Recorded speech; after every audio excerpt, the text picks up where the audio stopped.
तो कल जहाँ तक पढ़ा था उससे आगे पढ़ते हैं, ठीक है।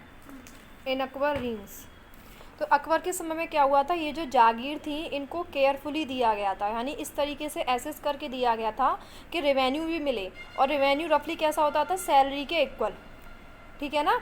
जो टैक्सेस मतलब इस तरीके से जागीर दी गई थी कि उस व्यक्ति को इस इतनी ज़मीन दी जाए जितनी की मतलब कि किस तरीके से दिया जाता था, जैसे कि किसी पर्सन को कोई जागीर दी जा रही है तो वो जागीर यानी ज़मीन उसको इतनी दी जाती थी जितना कि मतलब उस लैंड से रेवेन्यू मिल पाए, ठीक है ना, क्या मिल पाए, टैक्स मिल पाए, ओके। उसके बाद में क्या है, और उतनी उसकी सैलरी हो, यानी कि तुम किसी पर्सन को अगर 20,000 सैलरी रुपये देना चाहते हो तो तुम उस पर्सन को उतनी ही ज़मीन दोगे, उस ज़मीन से केवल कितना टैक्स आ पाएगा, 20,000 रुपये, ठीक है ना। तो औरंगजेब के द्वारा इसको और थोड़ा बढ़ा दिया गया, और एक्चुअल रेवेन्यू जो कलेक्ट किया मतलब होता था उससे कम सैलरी देने वाले लैंड को वो देता था, उसने कटौती करना शुरू कर दिया था। तो जब मनसबदार बहुत ज़्यादा इंक्रीज़ हो गए तो इसका मतलब क्या है, जागीर्स बहुत ज़्यादा हो जाएंगी, भाई मनसबदार बढ़ेंगे तो जागीर्स बढ़ेंगी, क्योंकि उनको देने के लिए पेमेंट भी तो चाहिए। उसके बाद में क्या होने लगा कि जागीर्स की कमी पड़ने लगी, बहुत सारी जागीर्स थी, मतलब उन्हें रेवेन्यू के तौर पे यूज़ किया जाता था, लेकिन औरंगजेब जो था वो कंट्रोल नहीं कर पा रहा था। इतने सारे मनसबदार, इतनी सारी जागीर्स, इतने सारा पीजेंट्री एकदम ट्रमेंडियसली सी फैल गई थी पूरे मतलब रीजन में, बहुत ज़्यादा मात्रा में चीज़ें क्रिएट होने लग गई थी। अब जब्त और जमींदार, देखो सबसे ज़्यादा जो इनकम का सोर्स है, main source of income available to Mughal rulers was tax on the produce of the peasantry. सबसे जो मेन सोर्स होता था मुगल रूलर्स की इनकम का, वो क्या होता था, किसानों पर लगाए जाने वाला टैक्स। जो किसानों पर वो टैक्स लगाते थे, उन किसानों से जो कि टैक्स के तौर पे जो उनको इनकम मिलती थी, वही उनका क्या होता था, मेन सोर्स ऑफ इनकम हुआ करता था। ज़्यादातर प्लेसेस पे जो पीजेंट जो टैक्स दिया करते थे वो क्या होते थे, यानी गांव के एलिट्स क्लास के लोग होते थे। एलिट क्लास मतलब क्या होता है बेटा, एक मतलब कि थोड़े रिच पीपल, है ना, जो रिच पीपल होते हैं उन्हें एलिट क्लास बोला जाता है। तो जो रिच पीपल होते थे, पीजेंट जो होते थे, टैक्स दिया करते थे, लेकिन किसके थ्रू, जो रूरल में रहने वाले रिच पीपल्स हैं उनके थ्रू, ठीक है। जैसे हेडमैन है या कोई लोकल चीफटेन है। तो मुगल्स जो होते थे वो एक टर्म यूज़ करते थे इन लोगों के लिए, वो नाम क्या था, जमींदार्स, यानी कि जो रूरल एरिया में जो हाई प्रोफाइल के जो लोग हैं, हाई पर्सनैलिटी वाले जो लोग हैं, हाई मतलब रिच वाले जो लोग हैं, चीफटेन्स जो हैं, जिनको लोकल चीफटेन या हेडमैन कह सकते हैं, उनको मुगल एम्परर्स ने, मुगल रूलर्स ने क्या नाम दिया, जमींदार्स, ठीक है ना। जो कि इंटरमीडिएट्स होते थे, वो इंटरमीडिएट मतलब कि वो गांव और रूरल के बीच में इंटरमीडिएट का काम करते थे, कि गांव वालों से टैक्स लेंगे और किसको देंगे, रूरल को देंगे, क्योंकि राजा भाई हर व्यक्ति के पास जा करके तो लेके नहीं आएगा, वो पूरे गाँव का एक हेडमैन है, उस हेडमैन से ले लेता था, ठीक है। तो अकबर का जो रेवेन्यू मिनिस्टर था उसका नाम क्या था, टोडरमल। ये इसने एक बहुत अच्छा सर्वे करवाया। सर्वे क्यों करवाया, एक्चुअली में ये पता लगाने के लिए कि कितनी क्रॉप उगाई जा रही है, कितने एरिया पे कौन सी क्रॉप उगाई जा रही है, और उसका प्राइस क्या डिसाइड है, ठीक है ना। हर 10 साल पे ये क्या करवाता था, सर्वे करवाता था। तो 1570 से 1580 के बीच में क्या होता है, एक डाटा निकल के आता है, उस डाटा के आधार पर टैक्स फिक्स कर दिया जाता है हर क्रॉप पे। पहले तो सर्वे करवा लिया, इस खेत में कितनी खेती हो रही है, उसका प्राइस क्या है और कौन सी खेती हो रही है, फिर इस हिसाब से 10 साल तक एक क्रॉप पे पर्टिकुलर एक रेट फिक्स कर दिया कि इस क्रॉप पे इतना टैक्स रहेगा 10 साल तक, ठीक है ना। तो हर प्रोविंस को किस में डिवाइड किया गया, रेवेन्यू सर्कल्स में डिवाइड किया गया, ठीक है ना, और हर क्रॉप्स के लिए। तो ये जो रेवेन्यू सिस्टम था इसे क्या बोला जाता था, जब्त, ठीक है ना। ये जो अभी टोडरमल ने जो हर प्रोविंस में रेवेन्यू सर्कल में डिवाइड, इसका मतलब क्या है कि जैसे कोई भी गांव है, ठीक है ना, उस गांव का रेवेन्यू सर्कल्स है, हर गांव है, हर गांव को अलग अलग रेवेन्यू सर्कल में बांट दिया। इस ये गांव है, इस पे इतना टैक्स है और ये इसका रेवेन्यू सर्कल है। इस रेवेन्यू सर्कल मतलब एक पूरा का पूरा एक बाउंड्री बना दिया कि एक बाउंड्री के अंदर जितना लैंड आ रहा है ना, उस लैंड पर जितना टैक्स है वो क्या है, उस सर्कल का, उस जगह का रेवेन्यू सर्कल है। तो जो रेवेन्यू सर्कल्स हैं उनका शेड्यूल फिक्स कर दिया और उनका रेट फिक्स कर दिया हर पर्टिकुलर इंडिविजुअल क्रॉप पे, तो उसे क्या बोला गया, जब्त बोला गया, ठीक है ना। ये मुगल एडमिनिस्ट्रेशन के अंदर हुआ था, लेकिन सर्वे कराने के बाद में केयरफुली। लेकिन ऐसा कर पाना गुजरात और बंगाल में पॉसिबल नहीं था, ये सिस्टम को तुम गुजरात और बंगाल में नहीं कर सकते थे।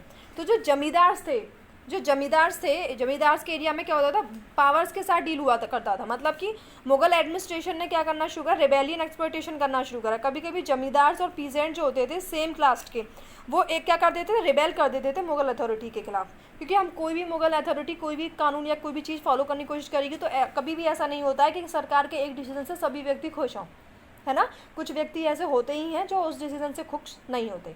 तो इसीलिए उस डिसीजन के जो लोग खुश नहीं हुआ करते थे वो क्या करते थे, रिबेल कर देते थे। पर्टिकुलर एलिट क्लास के जो लोग हुआ करते थे, एक कास्ट के, वो रिबेल कर दिया करते थे। तो जो रिवॉल्ट पीजेंट्स ने किया था उसको कौन चैलेंज करता था, स्टेबिलिटी कौन लेकर के आता था, मुगल एम्परर। और ये कब तक आ पाई थी, 17वीं सेंचुरी तक। अकबरनामा बेटा एक किताब है जो एन ए अकबरी के द्वारा लिखी गई है, ठीक है। एन ए अकबरी ने किताब लिखी है अकबरनामा।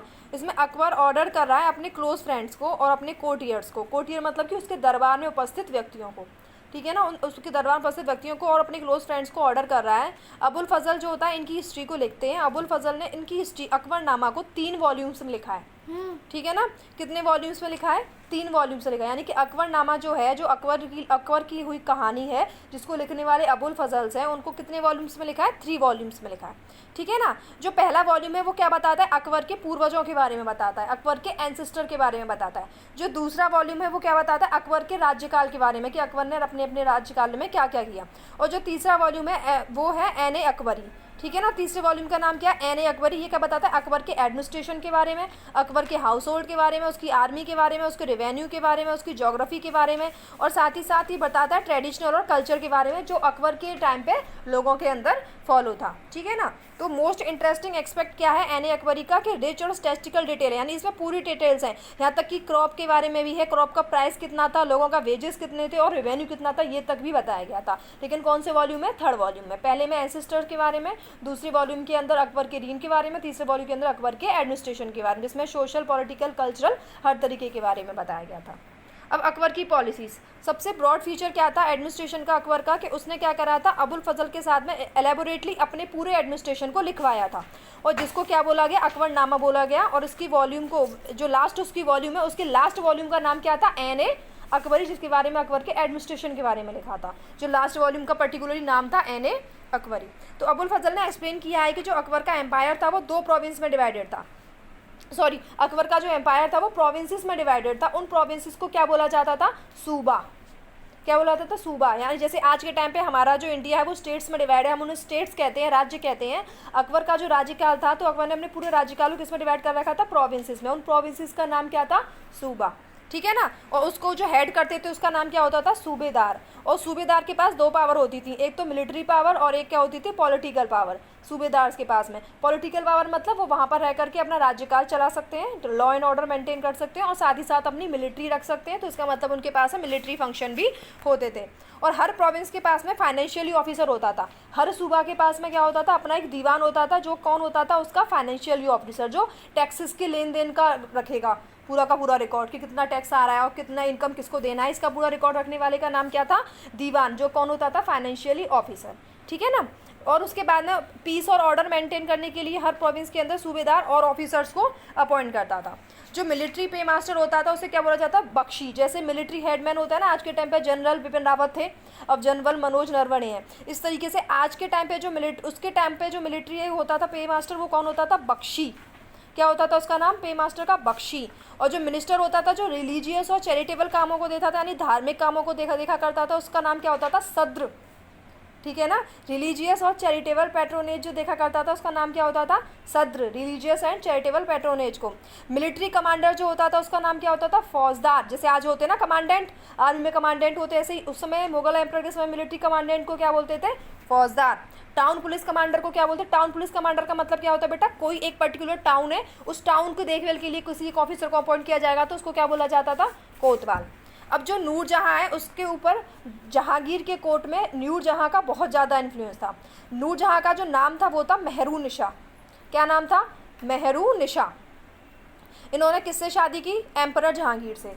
कब करी? 1611 में। और जहांगीर का कार्यकाल कब से कब तक था? 1606 से 1628 तक, ठीक है ना। शादी कब करी? 1611 में। किससे की? मेहरुनिसा से, जिनका टाइटल क्या था? नूरजहाँ। वो हमेशा लॉयल रहती थी और सपोर्टिव रहती थी अपने राजा को, अपने हस्बैंड के लिए, यानी कि जहांगीर के लिए।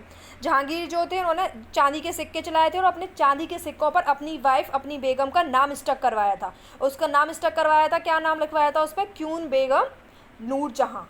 किस पे? चांदी के सिक्के जहांगीर ने जो लॉन्च करे थे उस पर उन्होंने नूरजहाँ का जो छवि थी वो अपॉइंट करवाई थी, उनके नाम को लिखवाया था नूरजहाँ का नाम।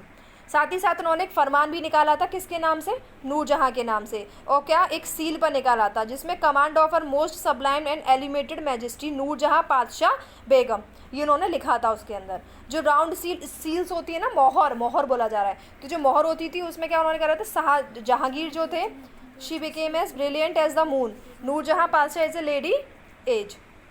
अकबर के जो नोबल्स थे, अकबर के जो नोबल्स थे उन्होंने कमांड किया क्या था, लार्ज आर्मी, यानी कि अकबर के जो उस समय पर नोबल्स हुआ करते थे ना, उनकी आर्मी कितनी होती थी, बहुत लार्ज, बहुत बड़ी आर्मी होती थी, और उनका रेवेन्यू भी बहुत ज़्यादा होता था। तो जो लॉयल थे एम्पायर में वो एफिशिएंटली अपना काम अच्छे से किया करते थे। तो 17वीं सेंचुरी में बहुत सारे जो नोबल्स थे उन्होंने इंडिपेंडेंट नेटवर्क करा, और लॉयल्टीज़ थी तब तक तो अपना सेल्फ इंटरेस्ट उनका बना, लेकिन जब वो लॉयल नहीं रहेंगे तो सेल्फ इंटरेस्ट से काम करना शुरू कर देंगे। तो जो अकबर ने फतेहपुर सीकरी बनवाई थी, कब बनवाना शुरू करा था अकबर ने फतेहपुर सीकरी, 1570 में। उसने वहाँ पर रिलीजियस चीज़ों के बारे में डिस्कशन करना शुरू करा, कहाँ पर, फतेहपुर सीकरी में। और रिलीजियस, जो मुसलमानों में जो रिलीजियस गुरु होते हैं उनको क्या बोला जाता है, उल्मा, और हमारे यहाँ पे क्या बोलते हैं उनको, साधु महात्मा। तो ऐसे ही जो मुस्लिम के रिलीजियस गुरु होते हैं उनको उल्मा बोला जाता है। उनके साथ में डिस्कशन किसने शुरू करा, और ब्राह्मण्स के साथ में भी किसने शुरू किया, अकबर ने। कहाँ पर किया, फतेहपुर सीकरी में। कब किया, 1570 में। तो जीसस प्रीस्ट जो हुआ करते थे, रोमन कैथोलिक्स थे, और जो जोरास्ट्रियंस हुआ करते थे उनके साथ में भी इन्होंने डिस्कशन करना शुरू किया। वो जिस जगह पर बैठ करके इन लोगों के साथ डिस्कशन करते थे उस जगह को क्या बोला जाता था, इबादत खाना। क्यों, क्योंकि उनको रिलीजन के बारे में जानने में और अलग अलग लोगों के सोशल कस्टम्स के बारे में जानने में इंटरेस्ट था। जो अकबर था उसका जो इंटरेक्शन था लोगों के साथ में वो डिफरेंट फेथ था, यानी कि जो रिलीजियस स्कॉलर्स हुआ करते थे वो रिलीजियस स्कॉलर्स अपने अपने रिचुअल्स बताया करते थे, अपने डॉगमा और बाइकॉट्स बताया करते थे। डॉगमा बाइकॉट्स मतलब क्या होता है, अपनी अपनी परंपराएं, है ना, ऐसे मत करो, ऐसे मत करो, इस तरीके के जो डॉगमा और बाइकॉट्स उन्हें बताया। तो ये जो टीचिंग होती थी इससे बहुत ज़्यादा डिसहार्मनी फैलती थी। हर धर्म का व्यक्ति कहता था नहीं मेरे धर्म में तो ये ऐसे करो, वो कहता था नहीं मेरे धर्म में ये तो ऐसे करो। तो इस तरीके से बहुत ज़्यादा डॉर्मनीज फैलती थी।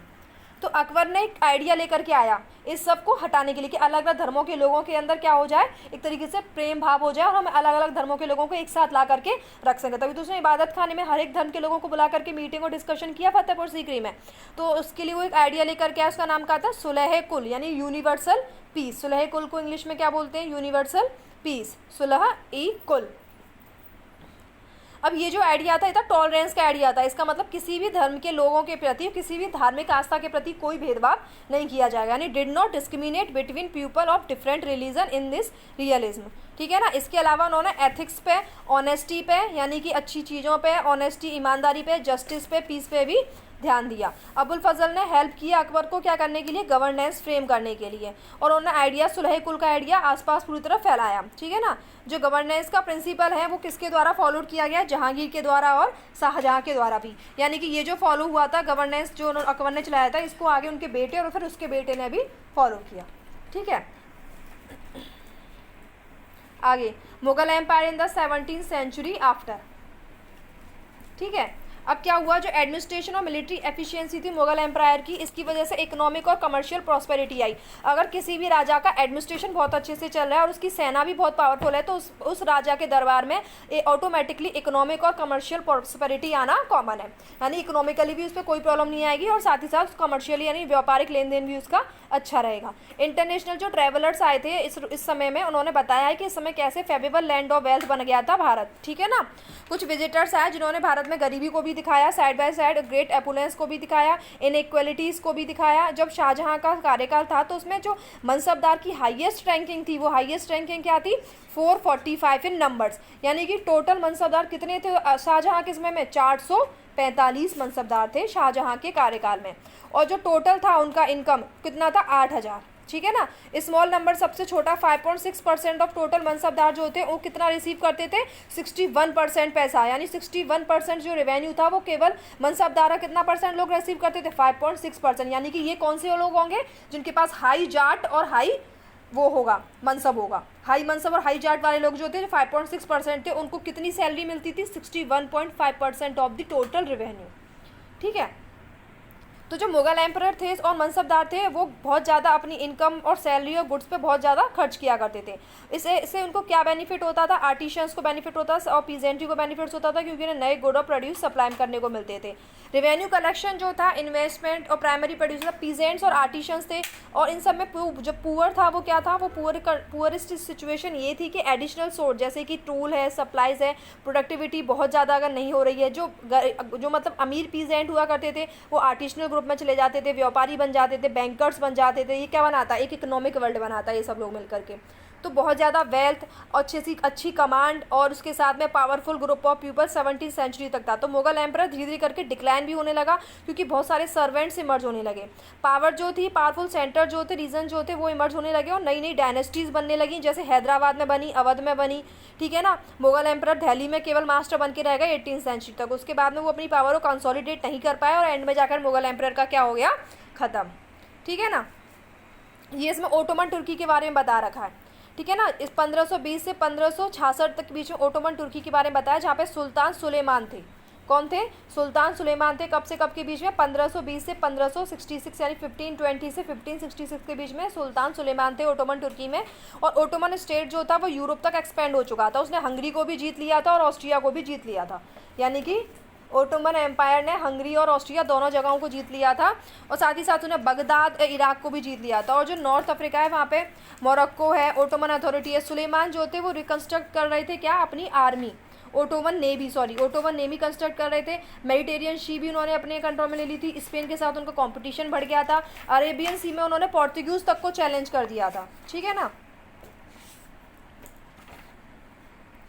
अरेबियन सी के अंदर उन्होंने पोर्तुगीज तक को चैलेंज कर दिया था। साथ ही साथ में उन्होंने बहुत सारे रेगुलेशंस, मतलब कि मोनार्क अपना टाइटल क्या लगाते थे, वो अल कानूनी टाइटल लगाया करते थे। और साथ ही एडमिनिस्ट्रेशन उनका बहुत एक्सपेंड हो चुका था। स्पेसिफिकली प्रोटेक्ट करते थे पीजेंट्स को, फोर्स लेबर को। तो ये ओटोमन एम्पायर इसी टाइम पीरियड के अंदर कहाँ पे चल रहा था, सुल्तान सुलेमान के अंदर, आइडियल गवर्नेंस के रूप में ओटोमन तुर्की के अंदर। अब इसकी जो एक्सरसाइज है वो आप लोगों को ख़त्म करनी है, ठीक है।